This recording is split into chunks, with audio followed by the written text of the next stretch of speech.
नमस्कार, न्यूज आवाज में आप सभी का स्वागत है और मैं हूं आपके साथ अनुज। जैसा कि आप सभी को पता है कि इस चैनल के जरिए और वीडियो के माध्यम से सुशांत सिंह राजपूत केस में जो भी ऑफिशियली अपडेट आती है वो आप तक लाने की मैं पूरी कोशिश करता हूं कि जितनी सच्चाई हो सके वो आप तक पहुंचे।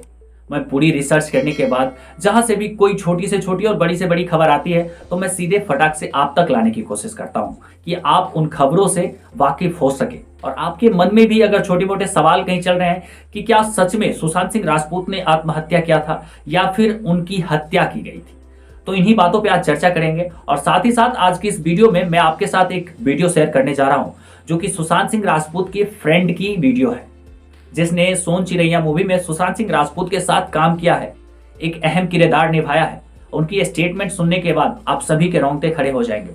जिस तरह से उन्होंने सुशांत सिंह राजपूत के बारे में बोला है और जिस तरह से उन्होंने स्टेटमेंट दिया है, उस सब के बाद आप सभी के रोंगटे खड़े हो जाएंगे। जैसा कि आप सभी को पता है, जितने एसएसआरियन हैं, जितने सुशांत के चाहने वाले हैं, वो तकरीबन 22 से 24 महीनों से सुशांत सिंह राजपूत की जस्टिस की मुहिम को जारी रखे हैं और उन्होंने हर तरफ से अपनी आवाज को बुलंद रखा है। जैसा कि आप सबको पता है, हाल ही में 14 अप्रैल को कैंडल मार्च होने वाली है दिल्ली में जंतर मंतर पे, एक शांति मोर्चा निकलेगी। उसके बाद 17 अप्रैल को जो है बहुत ही बड़ा प्रोटेस्ट किया जाएगा सुशांत सिंह राजपूत के लिए दिल्ली में जंतर मंतर पे। आप सब अगर जा सकते हैं तो जरूर उसमें शामिल हो और जोरों शोरों से आवाज उठाएं, क्योंकि जब तक हम आवाज नहीं उठाएंगे तब तक हमें सुशांत सिंह राजपूत केस में जो हमें दिख रहा है एक्चुअल में वो क्यों नहीं दिख रहा सीबीआई को, तब तक हमें कोई इंसाफ मिलने की बात ही नहीं आगे आ सकती। जब तक हम इसी तरह से, जैसा कि आप सभी को पता होगा कि आज तकरीबन 2 साल हो गए हैं, लेकिन अभी भी सुशांत सिंह राजपूत का मुद्दा दबा नहीं है। जो ये कहते हैं कि सुशांत सिंह राजपूत के केस में कुछ नहीं होगा अब और आगे अब कुछ नहीं होने वाला है, उन सभी को मैं एक करारा जवाब दे दूं कि सुशांत सिंह राजपूत कोई छोटा मोटा इंसान नहीं थे, वो एक बहुत बड़े स्टार थे और उनका मामला कभी दबेगा नहीं। थोड़ा सा देर होगा, थोड़ा सा लेट होगा, लेकिन जरूर बहुत ही जल्द क्लोजर रिपोर्ट हम सभी के सामने पेश किया जाएगा। तो मैं पहले चाहूंगा कि सुशांत सिंह राजपूत के साथ जो उन्होंने काम किया है सोन चिरैया मूवी में, उस एक्टर की स्टेटमेंट आप सुन लें। उसके बाद आप अपनी राय हमें कमेंट सेक्शन में बताएं कि उनकी राय के बाद आपकी क्या राय है। उनका जो स्टेटमेंट है उसके बाद आप क्या कहना चाहते हैं इस स्टेटमेंट पे, आपके रोंगटे खड़े हो जाएंगे। पहले वो वीडियो देख लें, उसके बाद आपसे हम फिर मिलते हैं। मैं अगर सुशांत के बारे में कहूँ, मेरा जो सफर था ना उसके साथ, वो ना भूलने वाला एक सफर था। एक्चुअली जब मैं उसकी लाइफ में आया था तो मेरे लिए बहुत सारी चीज़ें फैसिनेटिंग थी। जिस तरह से वो जीता था, उसकी हर चीज़ यूनिक थी, चाहे उसका वर्कआउट हो, साइंटिफिकली कह लीजिए या फिर उसकी भक्ति कह लीजिए, सब एक्सट्रीम था बेसिकली। मतलब उसकी जो भी चीज़ थी एक्स्ट्रा ऑर्डिनरी होती थी। मैं आपको बता दूं, एक बार किस्सा है कि जब मैं उसके घर पर गया था तो मैंने इसके घर पर एक ग्रेव देखी थी। एक वुडन बॉक्स था जो ग्रेव की शेप में था। तो मैंने उसको पूछा कि उसने बेसिकली दिखाया कि देख दिवाकर ये, तो उसके अंदर उसने देखा कि ग्रेव बॉक्स में अवार्ड्स और अपनी अचीवमेंट सारी उसके अंदर डाल रखी है। तो मैंने बोला कि मैं मतलब एकदम हैरान था, घर के अंदर एक अपने कब्र। तो बोला कि दिवाकर, ताकि शोहरत कभी मेरे सर पर ना चढ़े, इसलिए मैं सारी अपनी अचीवमेंट्स, अपने सारे अवार्ड्स इस ग्रेव के अंदर डाल देता हूँ। मतलब मैं एकदम सुन के ऐसा हो गया, तब मुझे जाके समझ में आया कि बंदा किस तरह का इंसान है, इसकी सोच किस तरीके की है। उससे मुझे बहुत कुछ सीखने वाली चीज़ थी जो मैंने उससे सीखी। मुझे उसका व्यक्तित्व समझ में आया। मुझे समझ में आया कि यार इंसान की जिंदगी में सिर्फ उसके साथ उसके अच्छे कर्म ही जाते हैं। ये अवार्ड्स, अचीवमेंट, शोहरत, दौलत सब यही रखी रह जाती है। और मैं मतलब साक्षात हमारे सामने है, आप देखें ना, उस आदमी के लिए आज पूरा देश खड़ा हुआ है, पूरी दुनिया के लोग खड़े हुए हैं। ये उसके अच्छे कर्म ही तो हैं जो आज उसके साथ पूरी दुनिया जुड़ी हुई है। और मुझे लगता है कि शायद उसकी वाइफ, उसकी सोल इतनी स्ट्रांग थी, इतनी बड़ी थी कि मतलब जो भी उसके आसपास आता गया, और आज वो नहीं भी तो भी उसका फैन हो चुका है। मतलब ऐसा लग रहा है कि घर से कोई भाई चला गया, कोई दोस्त चला गया, कोई आपका सगा संबंधी चला गया है। मतलब मैजिक सा फील कर रही है पूरी दुनिया उसके जाने से। मैं आपको बता दूं उसके बारे में, सुशांत ने जब मुझे कहा था कि एक बारी कि दिवाकर, तुझे पता है कि दुनिया में 2 ही एक्टर है, एक्टर की लॉबी में 2 ही एक्टर हैं जिनकी फोटो नासा में लगी हुई है।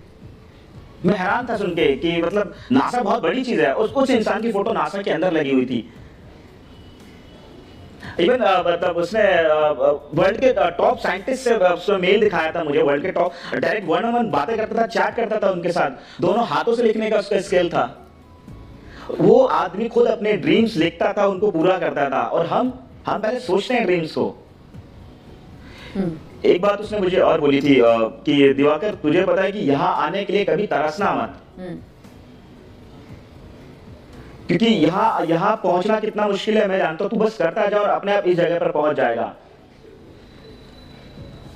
जब मीटू उस पर लगा था तो मैं बड़ा हैरान हुआ था कि मैंने उसको पूछ लिया था डायरेक्टली, मैंने कि क्या छप रहा है, तो बड़ा अपसेट हुआ था उस दौरान की। बोला कि आंख में आंसू थे उसके। बोला कि दिवाकर तुझे पता है मेरा बाप ना कोई बड़ी नामचीन हस्ती नहीं है, मेरा कोई गॉडफादर नहीं है, तो इंडस्ट्री में जो चाहे जैसा चाहे मेरे बारे में लिख देता है। यहाँ आके अपने आप को सस्टेन करना, अपने आप को मेंटेन करना कितना मुश्किल है मैं जानता हूँ। कितनी मेहनत करता हूँ यहाँ खड़े होने के लिए मैं जानता हूँ दिवाकर। तो मुझे आज अफसोस होता है कि उस जैसे लड़के के साथ पूरी इंडस्ट्री था। तो हमारी कम्युनिटी बेसिकली एक एक्टर कम्युनिटी का बंदा था ना। आज आप उसके लिए खड़े नहीं हो, पूरा वर्ल्ड उसके साथ खड़ा हो गया है। बिल्कुल। कितना मुश्किल काम है जस्टिस फॉर एसएसआर लिखना। शायद मैं आपसे कम पढ़ा लिखा हूंगा, आपको अगर स्पेलिंग नहीं आती तो मैं बता देता हूं। एक जस्टिस फॉर एसएसआर उस बंदे के लिए इतना नहीं लिख सके आप। देखिए मैं इतना तो नहीं जानता हूँ कि क्यों नहीं, मेरे को ये नहीं समझ में आ रहा किन बड़े लोगों का नाम है, क्यों नहीं रिया मैडम हमारे सामने आ रही है, उनको क्यों नहीं इस चीज़ के लिए सपोर्ट कर रही हैं। जब पता चल रहा है कि हमने पुलिस भी के अंकल की जो स्टेटमेंट मैंने पढ़ी उसके लिए उनके चैट्स मैंने व्हाट्सएप पर पढ़े, सोशल मीडिया पर इतना वायरल हो रही है वो सारी चीज़ें, क्यों नहीं पुलिस स्ट्रिक्टली उनसे पूछताछ कर रही है। ये कौन लोग हैं जो उसके घर में खा रहे थे, पी रहे थे और इंटरव्यू बीच बीच में छोड़ के भाग रहे हैं? क्यों नहीं इनसे अच्छी तरह से पूछताछ की जाती? इससे अच्छी पूछताछ तो आपके सुशांत के फैंस ने कर दिया। मैं सिर्फ इतना कहूंगा कि जिन लोगों ने भी उसके साथ किया है ना, भगवान माफ नहीं करेगा, कर्मा वापस आता है। उम्मीद करता हूं कि आप सबने उस वीडियो को देखा होगा। उसके बाद आपके मन में जो भी सवाल आ रहा हो आप कमेंट सेक्शन में जरूर बताएं, क्योंकि कमेंट सेक्शन आपके लिए ही खुला है। जैसा कि आप सभी को पता है कि तकरीबन 2 साल से चाहे वो बड़े बड़े राजनेता हो, नवाब मलिक हो, चाहे वो अनिल देशमुख हो या फिर परमबीर सिंह हो, ये सभी एक साथ मिलकर इन्होंने कितनी लीपापोती की है, जिससे कि उन्होंने साफ साफ कहा है कि कुछ ना कुछ तो गड़बड़ है। जैसा कि आप सभी ने सुना है उनका स्टेटमेंट, वो हर तरह से फिट थे और अचानक 1 साल बाद उनके साथ ये इतना बड़ा हादसा हो जाना।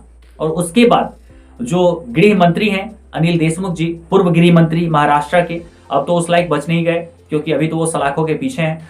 दूसरे पूर्व CP commissioner of police Parambir Singh, जो कि अभी उस लायक बच नहीं गए, वो भी सलाखों के पीछे बहुत ही जल्द जाने वाले हैं। और उसके बाद नंबर आता है अनिल देशमुख जी के बाद जो नंबर आता है वो आता है संजय राउत जी का। वो भी अब बहुत ही जल्द ईडी के रडार में है और बहुत ही जल्द वो भी अब सलाखों के पीछे जाने वाले हैं।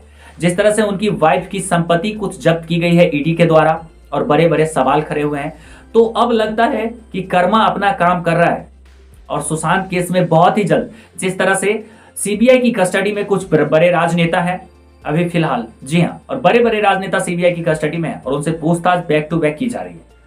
तो अभी जो है सुशांत सिंह राजपूत केस में तहकीकात की अगर बात करें तो हाल ही में एएनआई के जरिए सीबीआई ने एक स्टेटमेंट दिया था, जिसमें सीबीआई ने कहा है कि मैं ऐसे छोटे मोटे सवालों का जवाब नहीं दे सकता हूं।